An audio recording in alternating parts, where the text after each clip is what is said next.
Hello everyone, welcome back to my channel Pramila daily vlogs. అందరూ ఎలా ఉన్నారు ఫ్రెండ్స్? నేనైతే బాగున్నాను. మీరందరూ బాగుండాలని నేనైతే మనస్ఫూర్తిగా కోరుకుంటున్నాను. ఫస్ట్ టైం మన ఛానల్ని చూస్తున్న వాళ్ళైతేనే సబ్స్క్రైబ్ చేసుకోండి, లైక్ చేయండి, షేర్ చేయండి ఫ్రెండ్స్. మీరు ఇచ్చే లైక్ వల్ల మన వీడియో అనేది ఇంకో ఎక్కువ మందికి రీచ్ అవుతుంది. లేట్ చేయకుండా మనం ఇంకైతే వీడియోలోకి వెళ్ళిపోదాం.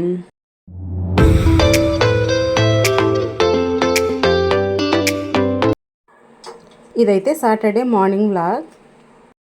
నేనైతే మార్నింగ్ లేవగానే బ్రష్ చేసి ఫ్రెష్ అప్ అయితే అయ్యాను. తర్వాత అయితే బయటికి వచ్చి బయట అయితే ఊడుస్తున్నాను. ఊడ్చి వాటర్ అయితే కొట్టేద్దాం. ఆ తర్వాత ఏంటంటే సండే ఓనర్ వాళ్ళది ఫంక్షన్ ఉందని చెప్పాను కదా, వాళ్ళైతే కలర్ ప్యాకెట్ పంపించారు. మన ఊర్లో అయితే మనము బయట ఊడ్చుకొని కల్లాపు అయితే చల్లుకుంటాము. ఇక్కడైతే సిటీ కాబట్టి పేడ దొరకదు. పేడ దొరికినా చల్లుకోవడానికి వాకిలి ఉండదు, అంతా సిమెంట్ రోడ్లు గచ్చు కదా. అందుకని అందరైతే కలర్ ప్యాకెట్లతోని చల్లేసుకుంటారు. ఇంకా నేనైతే కలర్ కలిపేసి చల్లుదామని వాటర్ పెట్టుకున్నాను. ఫస్ట్ అయితే ఊడ్చి వాటర్ కొట్టేసాను కదా, ఆ తర్వాత మళ్ళీ వాటర్ తీసుకొచ్చి అందులో కలర్ అయితే కలుపుతున్నాను. ఇంకా మా హస్బెండ్ అయితే ఈరోజు డ్యూటీకి కొంచెం లేట్గా వెళ్తా అన్నారు. తర్వాత వీడియో అయితే తీస్తున్నారు. ఇంకా మా పాప అయితే పెద్ద పాప లేచి బయటకైతే వచ్చేసింది. ఇంకా నేను పని చేస్తుంటే నాతో పాటు తిరుగుతుంది. మా చిన్న పాప అయితే గుమ్మంలో ఉండి పిలుస్తుంది అమ్మ అమ్మ అని. ఇదైతే రంగవల్లి అంట కలర్ ప్యాకెట్. ఇంతకుముందు నేనైతే ఎప్పుడూ చూడలేదు. మా హస్బెండ్ ఇంతకుముందు ఒకసారి తీసుకురమ్మని చెప్తే పసుపు ప్యాకెట్ అయితే తెచ్చారు, ఆయనకు తెలియక. ఇక్కడ అందరూ ఇంతకుముందు అయితే ఏదైనా ఫెస్టివల్ వచ్చినా ఏమొచ్చినా కూడా ఈ కలర్ వాటరే చల్లుకొని ముగ్గు పెట్టుకుంటారు. నాకైతే ముగ్గేసే అలవాటు లేదు కాబట్టి ఇంకా పసుపు నీళ్ళు కూడా చల్లడం, కలర్ ప్యాకెట్ కూడా తెలియక నేనైతే చల్లలేదు. ఇప్పుడైతే ఓనర్ వాళ్ళు పంపించారు కాబట్టి నేనైతే చల్లేస్తున్నాను. ఒక ప్యాకెట్ ఎన్ని వాటర్లో కలపాలి అనేది ఎస్టిమేషన్ అయితే నాకు తెలీదు. అందుకని నేనైతే ఒక చిన్న బకెట్ తీసుకొని ఆ ప్యాకెట్ మొత్తం, ఆ కలర్ మొత్తం అందులో పోసేసాను. ఇంకా ఇది ఎంతవరకు వస్తుందో చూడాలి.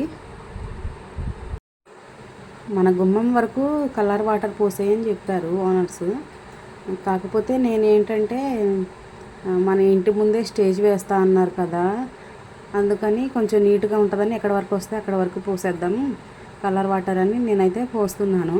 ఇక్కడ ఆటో ఉంది కదా పైన స్పీడ్ బ్రేకర్ దగ్గర, అక్కడ నుంచి పైకి అయితే స్టేజ్ వేస్తారు. ఇక్కడ మన బండి దగ్గర నుంచి ఇట్లా కిందికి అయితే భోజనాలు అరేంజ్ చేస్తాము అని చెప్పారు. అందుకని నేనైతే కలర్ వాటర్ ఎక్కడి వరకు వస్తే అక్కడ వరకు పోసేద్దామని నేనైతే పోస్తున్నాను. పాపనైతే జరగమంటే అస్సలు జరగట్లేదు, ఆ కలర్ వాటర్లోనే ఉంది. అవైతే కాలు కంటుకుంటే పోవట్లేదు.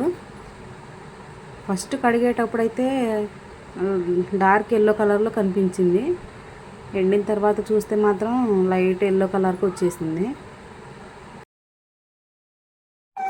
మనకు ఊర్లలో అయితే వాకిలి ఉన్నవాళ్ళు ఊడ్చిన తర్వాత కల్లాపు చల్లుతుంటే తడిసిన మట్టి స్మెల్ పీల్చుకుంటూ ఎంత హాయిగా ఉంటుందండి. మొత్తం చల్లిన తర్వాత ముగ్గు పెట్టుకుంటే అది ఒక రిలాక్సేషన్, చూడడానికి కూడా ఎంత ప్రశాంతంగా ఉంటుంది. పల్లెటూరులో ఉంటే ఆ లొకేషన్, ఆ హ్యాపీనెస్ అదే వేరండి. అది ఎంత ప్రశాంతంగా ఉంటుందంటే మార్నింగ్ లేవగానే సూర్యుడు, పచ్చని చెట్లు చుట్టూ అదన్నీ చూస్తే మనసు రిలాక్సేషన్గా ఉంటుంది. ఇక్కడైతే అలా కాదు, ఎటు నుంచి ఎండ వస్తుందో కూడా తెలియదు, చుట్టూ క్లోజ్ చేసినట్టు ఉంటుంది. ఎప్పుడు చూసినా రూమ్లోనే, ఎప్పుడో ఒకసారి బయటకు వెళ్ళేది ఉంటుంది. ఏంటో అండి, ఇంకా పిల్లల తరానికి ఇంకా లైఫ్ అంటూ ఎలా ఉంటుందో తెలీదు. అంతా ఆర్టిఫిషియల్ లైఫ్ అయిపోయింది. నేను పల్లెటూరు గురించి ఇంతలా చెప్తున్నానంటే ఎందుకంటే మాది ఒక చిన్న పల్లెటూరు అండి. మేము ఇక్కడికి హైదరాబాద్ రావాల్సిన అవసరం ఏమొచ్చిందంటే, మా హస్బెండ్ మ్యారేజ్కి ముందు హైదరాబాద్లో అయితే జాబ్ చేసేవాళ్ళు. తర్వాత మ్యారేజ్కి ఫిక్స్ అవుతుంది అనుకున్నప్పుడు ఇంటికి వచ్చారు. ఇంటి దగ్గర 1 month వరకు హైదరాబాద్ రావడానికి కుదరలేదు, ఇంకా అక్కడే ఆగిపోయారు. దానివల్ల ఏమైందంటే జాబ్ అనేది పోయింది. ఇంకా మ్యారేజ్ అయిపోయిన తర్వాత జాబ్ లేదు, ఇంకా ఎక్కడ సెర్చ్ చేసినా దొరకలేదు. ఊరు సైడ్ దొరుకుతుందేమో అనుకొని చాలా ట్రై చేశారు. ఎక్కడ చూసినా జాబ్ అనేది సెట్ అయ్యే జాబ్ అనేది దొరకలేదు. ఇంకా అలానే ఒక 8-9 మంత్స్ గడిచిపోయింది. తర్వాత ఇంకా నేను ప్రెగ్నెంట్ అయ్యాను. ఇంకా నా జాబ్ అయితే లేదు. చాలా ఫైనాన్షియల్గా అయితే చాలా సఫర్ అయ్యాము. ఇంకా అలానే ఇంకా డెలివరీ అయ్యే వరకు ఇంటి దగ్గరనే ఉండాల్సి వచ్చింది. ఇంకా ఆ తర్వాత ఏమైందంటే ఇక డెలివరీ అయిన తర్వాత కంపల్సరీగా ఏదో ఒకటి చేయాలి, ఇంకా తప్పదు కదా అని కంపల్సరీగా ఎలాగైనా చేయాలని ఇంకా బండి అయితే తీసుకొని హైదరాబాద్ అయితే వచ్చారు. ఇక్కడికి వచ్చి జాబులు చాలా ట్రై చేశారు. ఎన్ని జాబ్స్ ట్రై చేసినా కూడా 12,000 15,000 మాత్రమే ఇస్తా అన్నారు. ఆ 15,000 12,000తో ఇంకా ఫ్యామిలీని తీసుకొచ్చుకుంటే రెంట్లే 5,500 అట్లా రెంట్లు ఉన్నాయి. ఇంకా ఫ్యామిలీని చిన్నపిల్లలంటే ఖర్చులు ఉంటాయి కదా, ఇవన్నీ ఎలా అని ఆలోచించి ఇంకా చాలా ట్రై చేశారు. ఇంకా నేను పాపకు 6 మంత్స్ వచ్చే వరకు అయితే ఇంకా ఊర్లోనే ఉండిపోయాను. ఇంకా ర్యాపిడో అట్లాంటివన్నీ జాబ్స్ అయితే చాలా ట్రై చేశారు. డెంజో, ర్యాపిడో, ఇంకా డెలివరీ యాప్స్ అలా చేశారు. ఇంకా ఆ తర్వాత ఏమైందంటే ఇంకా ఇంటర్వ్యూలు అన్నీ అటెండ్ అయ్యారు. లాస్ట్కి దేవుడు ఎలాగో ఏదో ఒక జాబ్ అయితే ఇచ్చారు. ల్యాబ్లో అయితే చేస్తున్నారండి. జాబ్ అయితే వచ్చింది. ఫస్ట్ స్టార్టింగ్ అయితే ఒక 16,000 ఇచ్చేవాళ్ళు. ఇంకా తర్వాత కొంచెం కొంచెం పెరుక్కుంటూ కొంచెం పర్లేదు ఒక 25 అబోవ్ అట్లా వస్తున్నాయి. అవైనా ఇక్కడ సిటీలో సరిపోవు. కాకపోతే ఏంటంటే ఫైనాన్షియల్గా ఒకళ్ళ మీద డిపెండ్ అవ్వకుండా పిల్లల్ని చూసుకోగలిగి నన్ను చూసుకోగలిగే అంత మాత్రం పర్లేదు. అంత ఇబ్బంది పడే అంత లేకుండా ఉంది. ఇంకా ఇవన్నీ సిచ్యువేషన్స్ వల్ల అయితే ఇక్కడే ఉండిపోవాల్సి వచ్చింది. ఇంకా మేమైతే హైదరాబాద్ వచ్చేసి 3 years అయితే అవుతుంది ఇప్పటికి. ఇంకా పిల్లలకి పెద్ద పాపకి 3 కంప్లీట్ అవ్వడానికి వచ్చాయి. ఇంకొకటి ఏంటంటే ఫ్రెండ్స్, మనం ఎప్పుడైతే ఫైనాన్షియల్గా మంచిగా ఉంటామో అప్పుడు మన ఫ్రెండ్స్, ఫ్యామిలీ, రిలేటివ్స్ అందరూ అయితే దగ్గర అయిపోతారు. మనం ఎప్పుడైతే ఫైనాన్షియల్గా ఇబ్బందుల్లో ఉంటామో అప్పుడైతే ఎవరు సపోర్ట్ చేయడానికైతే ఉండరు. ఇది ఎంతోమంది చెప్పి ఉండొచ్చు, కానీ ఇది నిజం. ఎప్పటికీ అయినా జరిగేది ఇదే నిజం. మీలో ఎంతమంది సోది చెప్తే నమ్మేవాళ్ళు ఉన్నారో కానీ మేమైతే ఒకటి ఫేస్ చేసాము. మా హస్బెండ్కి అయితే జాతకం చూపించినప్పుడు మీరు చాలా కష్టపడుతున్నారు, మీకు గవర్నమెంట్ జాబ్ వస్తుంది అని చెప్పింది. మేము అప్పటి నుంచి చూస్తున్నాము. 1 year అయింది, 2 years అయింది, దగ్గర 4 years కంప్లీట్ అయిపోయినాయి. గవర్నమెంట్ జాబ్ లేదు, ఏం లేదు. కొంతమంది నిజం చెప్పేవాళ్ళు ఉన్నారేమో కానీ కొంతమంది అయితే డబ్బులు అడుక్కోవడానికి అని వచ్చి మేము సోది చెప్తామంటారు. వాళ్ళు ఏం చేస్తారంటే టెక్నికల్గా ఆలోచిస్తారు. మనం చూసి చదువుకున్న వాళ్ళలా ఉంటే మీకు గవర్నమెంట్ జాబ్ వస్తుంది అది ఇది అని చెప్తే మనం ఏంటంటే పొంగిపోతాము. ఇంకప్పుడు అమ్మో నిజంగానే వస్తుంది అనుకుని మనమైతే డబ్బులు ఇచ్చేస్తాము. ఇంకొంతమంది ఏంటంటే కొంచెం ఏమో పసరు తాగుతారు అంటారు, వాళ్ళే నిజం చెప్తారంట. నేను కూడా చాలా చోట్ల విన్నాను నిజం చెప్తారని. కొంతమంది అయితే చాలామంది ఫేక్ ఉంటారు. మీరైతే అందరినీ గుడ్డిగా నమ్మొద్దు. కొంతమంది ఉన్నారు నిజంగా చెప్పేవాళ్ళు, కొంతమంది అయితే ఏదో డబ్బుల కోసం అలా చెప్పేవాళ్ళు అయితే ఉన్నారు. బట్టల సెల్ఫ్ల దగ్గర బయటికి నీట్గా కనిపించడం కోసం కర్టెన్స్ కట్టాను కదా, ఇంకా కర్టెన్స్ అయితే విప్పేసి వాష్ చేసి పైన ఎండబెట్టేసి వచ్చాను. ఇంకా నేనైతే ఇంట్లో పని అంతా కంప్లీట్ చేశాను. నెక్స్ట్ అయితే ఈరోజు బట్టలు అయితే మడత పెడదాం అనుకుంటున్నాను. ఎందుకంటే పిల్లలు ఉన్నారు కదా, మా పెద్దమ్మాయి జాయిసీ ఉంది కదా, సెల్ఫ్లో బట్టలన్నీ లాగి కింద వేస్తుందండి. నాకు ఈ ఫ్రాక్ ఏ మమ్మీ అనుకుంటాం, సెల్ఫ్లో అన్నీ మొత్తం లాగి పడేస్తుంది. ఇంకా అన్నీ పడేసి ఆడుకుంటున్నారు. ఇంకా అందుకు మనం హ్యాపీగా ఫీల్ అవ్వాలి.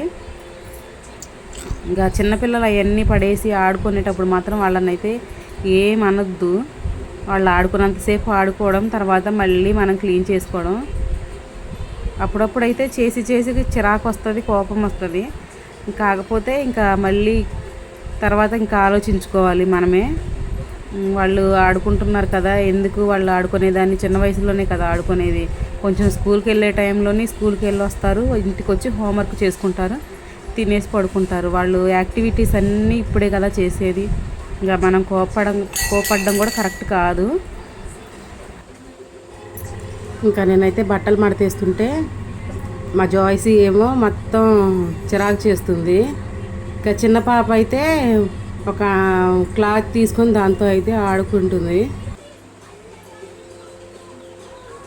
మా చిన్న పాప పేరు జెన్నీ. ఆమె ఆడుకుంటుంది ఇప్పుడైతే. నేనైతే సైడ్ నుంచి చూస్తున్నాను, ఎందుకంటే మనం చూసినట్లు వాళ్ళకి తెలిసిందనుకో వాళ్ళైతే మీదకి వచ్చేస్తారు. అదే పట్టించుకున్నట్టుంటే వాళ్ళు మంచిగా ఆడుకుంటారని నేనైతే చూసి చూడనట్టుగా నేను సైలెంట్గా కూర్చున్నాను. ఆమె ఏమో ఆడుకుంటుంది. ఇంకా ఎంతసేపు ఆడుకుంటుందా అని చూసుకుంటూ ఇంకా నేను సైడ్కి బట్టలు మడత తీసుకుంటూ కొంచెం కొంచెం ఇట్లా చూస్తున్నాను.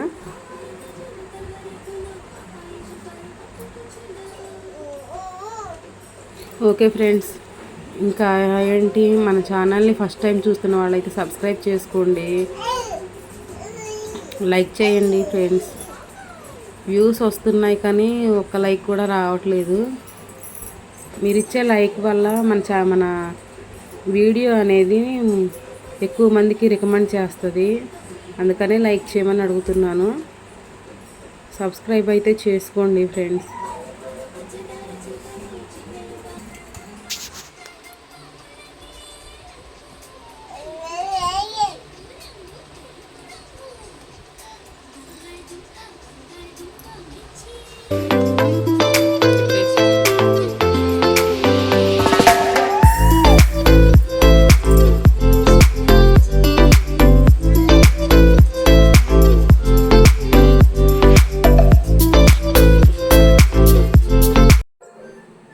ఈవినింగ్ అయితే టైము 4:35 అట్లా అవుతుంది.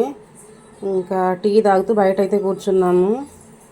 ఈలోపు ఒక ఫంక్షన్ సామాన్ ఉంటుంది కదా, చైర్స్ అవన్నీ దించడానికైతే వచ్చారు. ఇక్కడ మన ఇంటి ముందే అని చెప్పాను కదా, దించేస్తున్నారు. అవి చూస్తూ మేము బయట కూర్చొని అయితే టీ తాగాము.